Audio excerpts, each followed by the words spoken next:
Hello, good morning, जोहार। मैं राजू और आप देख रहे हैं 24 झारखंड न्यूज। चलिए जानते हैं झारखंड की आज की 25 मुख्य बड़ी खबरों को। अब 100 की जगह हर महीने 125 यूनिट बिजली मुक्त मिलेगी। चंपा सोरेन कैबिनेट से 29 प्रस्तावों को मिली मंजूरी। झारखंड कैबिनेट की बैठक सीएम चंपा सोरेन की अध्यक्षता में शुक्रवार को प्रोजेक्ट भवन में हुई। इसमें 29 प्रस्तावों को मंजूरी दी गई है। झारखंड बिजली वितरण निगम लिमिटेड के घरेलू उपभोक्ताओं को अब 100 यूनिट की जगह 125 यूनिट हर महीने मुक्त बिजली दी जाएगी। रांची के होटवार में मिल्क पाउडर प्लांट एवं मिल्क प्रोडक्ट प्लांट की स्थापना की जाएगी। इसके साथ ही गिरिडीह एवं जमशेदपुर में नया डेयरी प्लांट लगेगा। इसके साथ ही अन्य प्रस्तावों पर चंपा कैबिनेट ने मोहर लगाई है। कैबिनेट से झारखंड बिजली वितरण निगम लिमिटेड के घरेलू उपभोक्ताओं को 100 यूनिट के स्थान पर 125 यूनिट प्रति माह मुक्त बिजली प्रदान करने की स्वीकृति दी गई है। इसके साथ ही इंटरनेशनल विश्वविद्यालय विधेयक 2024 के अनुमोदन की स्वीकृति दी गई है। गिरिडीह जिला अंतर्गत बगोदर सरिया अनुमंडलीय न्यायालय के लिए न्यायिक पदाधिकारियों के पदों के सृजन की स्वीकृति दी गई है। नई दिल्ली के नए झारखंड भवन के कार्यालय के लिए पदों के सृजन की स्वीकृति दी गई है। पलामू में बच्चों से भरी बस पलटी, 18 बच्चे घायल। पलामू जिले के हुसैनाबाद से बिहार के नवीनगर स्थित डीएवी स्कूल जा रही बस नवीनगर थाना क्षेत्र के कांसी तेंदुआ के समीप अनियंत्रित होकर पलट गई। इस हादसे में बस में सवार 18 बच्चे घायल हो गए हैं। बच्चों को इलाज के बाद घर भेजा गया। हुसैनाबाद के बच्चे प्रतिदिन बिहार के नवीनगर स्थित डीएवी स्कूल में पढ़ने जाते हैं। घटना के बाद अभिभावक ने स्कूल प्रबंधन पर लापरवाही का आरोप लगाया है। उनका आरोप है कि 2 बसों में सवार बच्चों को एक ही बस में ठूंस ठास कर ले जाया जा रहा था। उन्होंने यह भी आरोप लगाया कि बस चालक नशे में था। अभिभावकों ने बताया कि नशे में गाड़ी चलाने के कारण एक बार बस चालक को हटाया भी गया था, लेकिन स्कूल प्रबंधन इसे वापस लाकर बच्चों की जान से खिलवाड़ किया है। रांची के हरिहर सिंह रोड में मोबाइल छिनतई करते पकड़ाया, लोगों ने जमकर की धुनाई। रांची में दिन दहाड़े मोबाइल फोन की छिनतई कोशिश के दौरान एक मोबाइल चोर लोगों के हाथे चढ़ गया। लोगों ने जमकर उसकी पिटाई कर दी। मोबाइल चोरी करके भागने की कोशिश कर रहे इस शख्स को बाद में पुलिस के हवाले कर दिया गया। मामला झारखंड की राजधानी रांची के हरिहर सिंह रोड का है। मोबाइल छीनकर भागने की कोशिश कर रहे इस युवक की पिटाई का वीडियो वायरल हो गया है। हरिहर सिंह रोड में शुक्रवार को पैथोलॉजी गोविंद टावर के बीच 2 लोग मोबाइल छिनतई करने की कोशिश कर रहे थे। स्थानीय लोगों की मदद से इनमें से एक को पकड़ लिया गया। देखते ही देखते स्थानीय लोग वहां जुट गए और मोबाइल छीनकर भागने की कोशिश कर रहे व्यक्ति को पकड़कर खूब पीटा। खबरों में आगे बढ़ने से पहले अगर अभी तक आपने इस चैनल को सब्सक्राइब नहीं किया तो प्लीज सब्सक्राइब कर ले, जिससे झारखंड की हर छोटी सी बड़ी खबर की अपडेट आप तक पहुंचता रहे। जेएसएससी घोटाले का क्या हुआ महोदय, वेल में बीजेपी विधायकों का हंगामा, स्पीकर ने लाइव टेलीकास्ट पर लगाई रोक। सदन की कार्रवाई शुरू होते ही भाजपा विधायक ने स्पीकर रविंद्रनाथ महतो से पूछा कि महोदय जेएसएससी घोटाले का क्या हुआ। विधायक अमित मंडल ने स्पीकर से यह पूछा, जिस पर स्पीकर ने कहा कि कई दिन हम लोग रहेंगे, सब पर बात होगी। जिसके बाद बीजेपी विधायक वेल में जमकर हंगामा करने लगे। साथ ही स्लोगन लिखे कागज लिए सभी विधायक सीबीआई जांच की मांग को लेकर हंगामा करते रहे। जिसके बाद स्पीकर ने लाइव टेलीकास्ट पर रोक लगाई। हंगामा कर रहे विधायकों को स्पीकर रविंद्रनाथ महतो ने कहा कि इतना आक्रामक काहे हो रहे हो, आप लोग अपनी सीट पर बैठिए। इसके बाद नेता प्रतिपक्ष अमर बावरी ने कहा कि छात्र आंदोलन कर रहे, इसी सदन ने कदाचार रोकने के लिए कानून बनाया था। सीबीआई जांच के लिए राज्य सरकार अनुशंसा करे। प्रदीप यादव ने कहा कि छात्र आंदोलन कर रहे, यह सही बात है। पेपर लीक का मामला गंभीर है। यूपी के बुलडोजर सरकार में भी सिपाही पेपर लीक हुआ है। देश की यह 43वीं घटना है।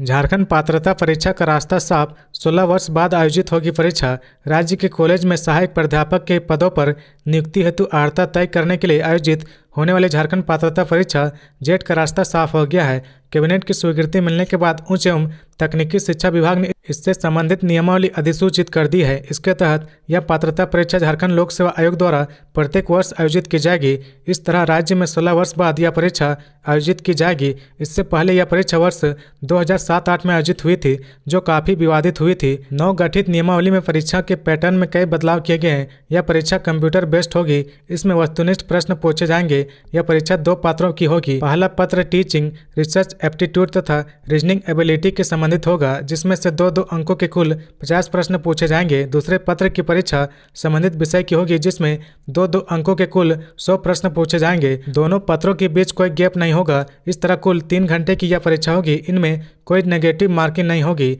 नियमावली के अनुसार इन परीक्षा में सम्मिलित होने के लिए संबंधित विषय में न्यूनतम 55% अंकों के साथ स्नातकोत्तर उत्तीर्ण होना अनिवार्य है। ओबीसी, एससी, एसटी तथा दिव्यांग अभ्यर्थियों को इसमें 5% की छूट दी जाएगी। वैसे पीएचडी उत्तीर्ण अभ्यर्थी जिन्होंने 19 सितंबर 1991 तक स्नातकोत्तर उत्तीर्ण किया है उन्हें भी 5% की छूट दी जाएगी। इस परीक्षा में सम्मिलित होने के लिए कोई अधिकतम आयु सीमा निर्धारित नहीं की गई है। यह परीक्षा कुल 43 विषयों में आयोजित की जाएगी। अब जेट से झारखंड शिक्षा पात्रता परीक्षा उत्तीर्ण होने वाले अभ्यर्थी न केवल सहायक प्राध्यापक के पदों पर नियुक्ति के लिए अर्हता हासिल कर लेंगे बल्कि इससे पीएचडी में भी नामांकन होगा।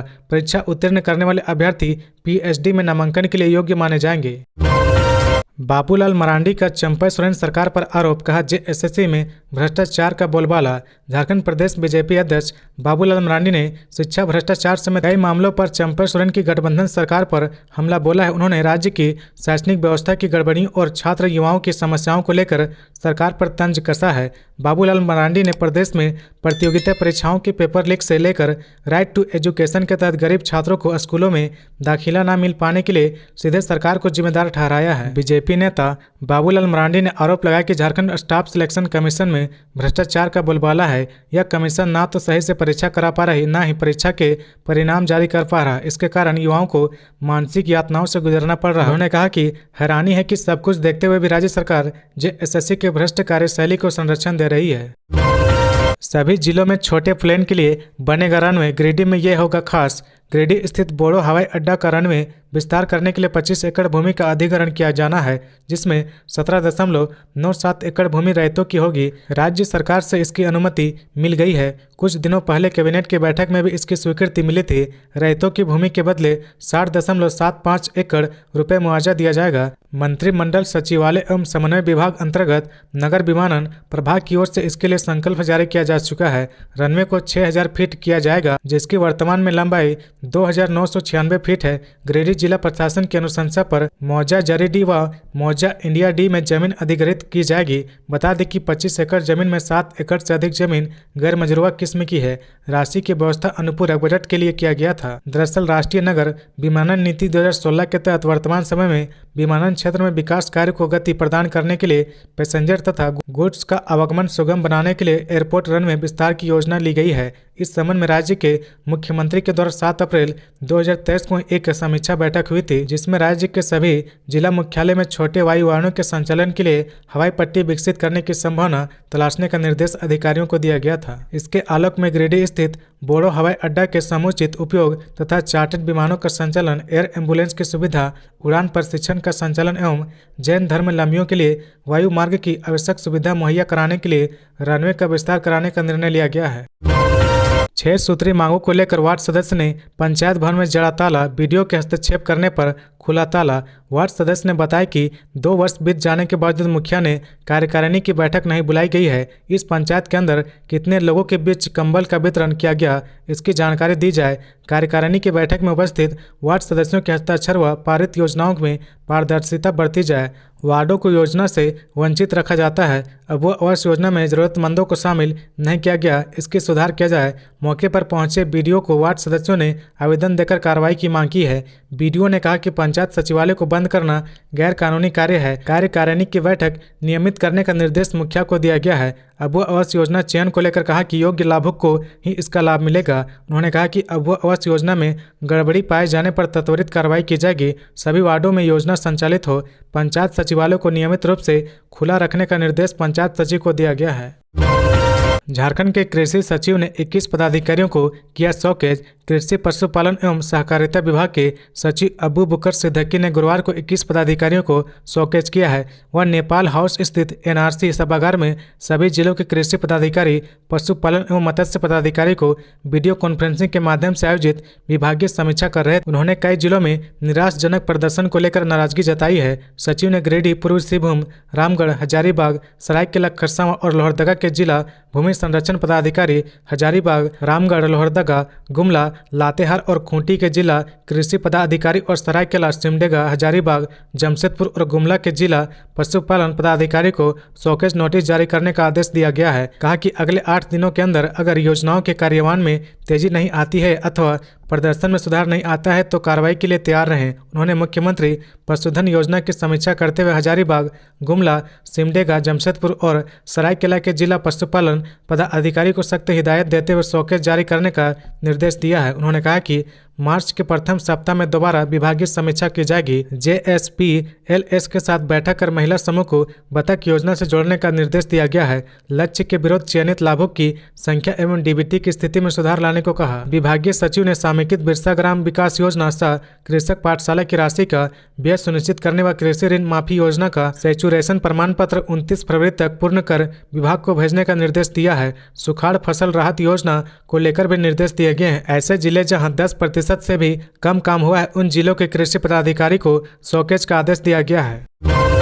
राज्यपाल CP राधाकृष्णन झारखंड राज्य गृह रक्षा वाहिनी एवं अग्निशमन सेवा खेलकूद प्रतियोगिता का किया शुभारंभ। झारखंड के राज्यपाल CP राधाकृष्णन ने होमगार्ड के सेंट्रल ट्रेनिंग सेंटर रांची में झारखंड गृह रक्षा वाहिनी एवं अग्निशमन सेवा खेलकूद प्रतियोगिता के शुभारंभ समारोह को संबोधित करते हुए कहा कि खेलकूद की प्रतिस्पर्धा में भाग लेने से अनुशासन और आपसी समन्वय की भावना प्रबल होती है। प्रतिभागी जय और पराजय दोनों में समभाव की भावना रखते हैं। यह भावना मनोबल को बढ़ाता है जिससे वे अपने कार्यों को दक्षतापूर्वक एवं कुशलतापूर्वक संपन्न करने की दिशा में प्रेरित होते हैं। गृह रक्षा वाहिनी की स्थापना व्यापक उद्देश्य के साथ की गई थी। आज यह संगठन राज्य स्तर पर कानून व्यवस्था के साथ साथ अन्य महत्वपूर्ण अवसरों पर भी अपनी भूमिका निभा रहा है। आपातकालीन समय में भी यह सक्रिय रहता है। होमगार्ड की सेवा में ढांचागत सुधार एवं सुविधाओं में बढ़ोतरी हेतु कार्रवाई की जा रही। उन्होंने कहा कि अग्निशमन सेवा के लिए अग्निशमन सेवा अधिनियम की दिशा में भी कार्रवाई की जा रही, जिससे भविष्य में इस सेवा में व्यापक सुधार हो सकेगा।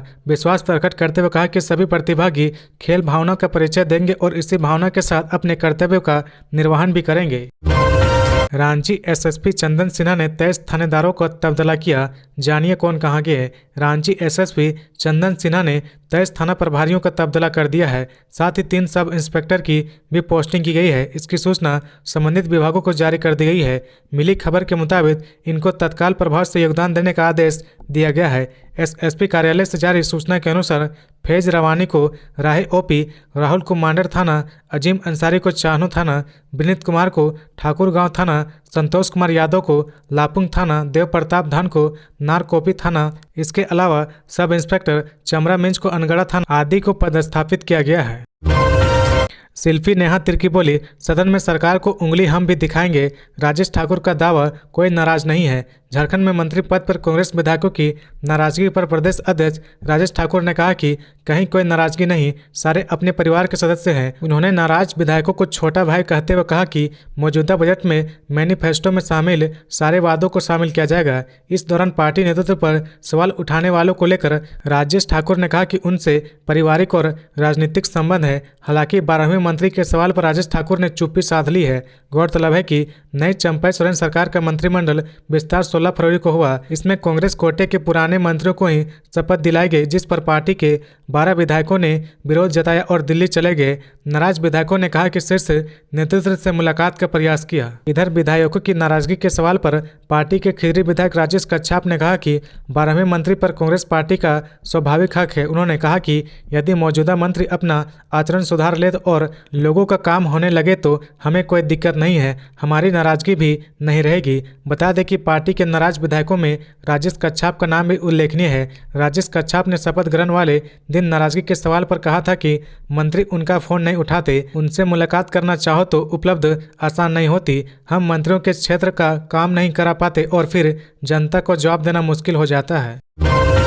सुदेश महतो ने कहा, जिस सरकार के केवल 6 महीने बाकी है वो बेच रही 6 साल का सपना। आजसू सुप्रीमो सुदेश महतो ने पश्चिमी सिंहभूम में आयोजित एक कार्यक्रम में कहा कि खतियान की दुहाई देने वाली सरकार 4.5 साल में स्थानीय नियोजन विस्थापन बनाने में नाकाम रही। सरकार लोगों की भावनाओं को समझने और जीवन स्तर में बदलाव लाने में भी असफल रहा। सरकार ने संस्कार बदल दिए। गठबंधन सरकार ने सरकार होने का एहसास नहीं करा पाई। राज्य के समुचित विकास के लिए पढ़ाई, दवाई और न्याय के क्षेत्र में बेहतर काम करने की जरूरत है। पढ़ाई, दवाई और न्याय के क्षेत्र में बेहतर काम के बिना राज्य का विकास असंभव है। सुदेश महतो मनोहरपुर विधानसभा क्षेत्र अंतर्गत डूरंगपुर रायकेला के पोस्ट ऑफिस मैदान में आयोजित विधानसभा स्तरीय संकल्प सभा सम्मेलन समारोह को संबोधित कर रहे थे। सुदेश कुमार महतो ने कहा कि राजनीति में मूल्यांकन आवश्यक है। कोल्हन क्षेत्र ने राज्य को कई मंत्री मुख्यमंत्री दिए, लेकिन विकास के नक्शे पर कोल्हन पीछे रह गया।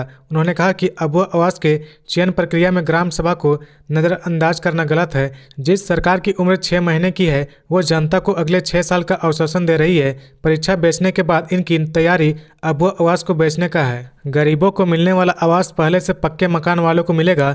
अबुआ योजना अब बबुआ योजना बनकर रह गया। मुख्यमंत्री जी को भी इस मामले में सफाई देने की आवश्यकता पड़ गई है। सुदेश महतो ने कहा कि प्रदेश में सभी वर्ग के लोग राज्य में फैली अराजक व्यवस्था के सामने लाचार महसूस कर रही लोक सेवक अधिकारी जनता के मालिक बन बैठे हैं। बिना किसी संकोच के वो कहते हैं कि हम देकर आए हैं, हमारा कोई कुछ नहीं बिगाड़ सकता। जनता बस उनकी मनचाही पोस्टिंग में लगे पैसों की भरपाई करने का माध्यम हो गई है। जनता अब इस अराजक सरकार से मुक्ति चाहती है। नींबू पहाड़ पर अवैध खनन की सीबीआई जांच जारी रहेगी। हाईकोर्ट ने सरकार की अपील याचिका खारिज की। साहिबगंज के नींबू पहाड़ पर अवैध खनन की सीबीआई जांच पर लगी रोक हाईकोर्ट ने हटा ली है। हाईकोर्ट ने सीबीआई द्वारा दर्ज एफआईआर के खिलाफ दाखिल राज्य सरकार की अपील याचिका को खारिज कर दिया है। इसका मतलब हुआ कि नींबू पहाड़ पर अवैध खनन की सीबीआई जांच होगी। बता दें कि विजय हांसदा ने सबसे पहले नींबू पहाड़ पर अवैध खनन को लेकर शिकायत दर्ज कराई थी। एफआईआर को संज्ञान में लेकर ईडी ने ECIR दर्ज किया था। ईडी मनी लॉन्ड्रिंग के एंगल से मामले की जांच कर रही थी। वहीं विजय हांसदा ने खुद मामले में सीबीआई जांच की मांग की थी। हाईकोर्ट ने तब सीबीआई को निर्देश दिया था कि उक्त मामले में यदि उचित साक्ष्य है तो एजेंसी मामले में एफआईआर दर्ज कर जांच कर सकती है। राज्य सरकार ने हाईकोर्ट में याचिका दाखिल कर यह दलील दी थी किसी भी मामले में सीबीआई जांच के लिए राज्य सरकार की अनुशंसा जरूरी होती है, लेकिन जांच एजेंसी ने इसका पालन नहीं किया। JSSC पेपर लीक में सीबीआई जांच से कम कुछ भी मंजूर नहीं, भाजयुमो की राज्यपाल से मांग। भारतीय जनता पार्टी मोर्चा के अध्यक्ष शशांक राज के नेतृत्व में एक प्रतिनिधिमंडल ने JSSC सीजीएल पेपर लीक मामले की सीबीआई जांच को लेकर राज्यपाल सीवी राधाकृष्णन से मुलाकात की। शशांक राज ने कहा कि पेपर लीक मामले की सीबीआई जांच से कम कुछ भी मंजूर नहीं है। शशांक राज ने आरोप लगाया कि राज्य सरकार SIT जांच के नाम पर पूरे मामले की लीपापोती करना चाहती है। हम इससे संतुष्ट नहीं हैं। राज्यपाल के नाम सौंपे गए ज्ञापन में भाजयुमो ने बिंदुवार JSSC सीजीएल परीक्षा में विलंब और गड़बड़ियों का मुद्दा उठाया। राज्यपाल के नाम सौंपे ज्ञापन में कहा कि राज्य सरकार बीते 4 साल में JSSC सीजीएल की परीक्षा का सफल संचालन नहीं करा सकी। जब 28 जनवरी को परीक्षा हुई तो पेपर लीक का मामला उजागर हुआ और महज 4 घंटे में आयोग को परीक्षा रद्द करनी पड़ी। कहा कि राज्य सरकार ने वर्ष 2020 में झारखंड राज्य कर्मचारी चयन आयोग के तहत 2025 पदों पर नियुक्ति के लिए विज्ञापन जारी किया था। वर्ष 2020-24 के दौरान 3 बार अभ्यर्थियों से आवेदन लिया गया। 5 बार परीक्षा के तारीखों की घोषित हुई। सबसे पहले अप्रैल-मई 2021 में परीक्षा की संभावित तारीख निर्धारित की गई। तो ये थी आज की झारखंड की टॉप बड़ी खबरें। इसी तरह झारखंड की हर छोटी सी बड़ी खबर देखने के लिए आप हमारे चैनल 24 झारखंड न्यूज को सब्सक्राइब करके बेल आइकन प्रेस कर ले, जिससे झारखंड की हर छोटी सी बड़ी खबर की अपडेट आप तक पहुंचता रहे। तो आज के लिए बस इतना ही। हमें दीजिए इजाज़त, फिर मिलते हैं नेक्स्ट न्यूज में।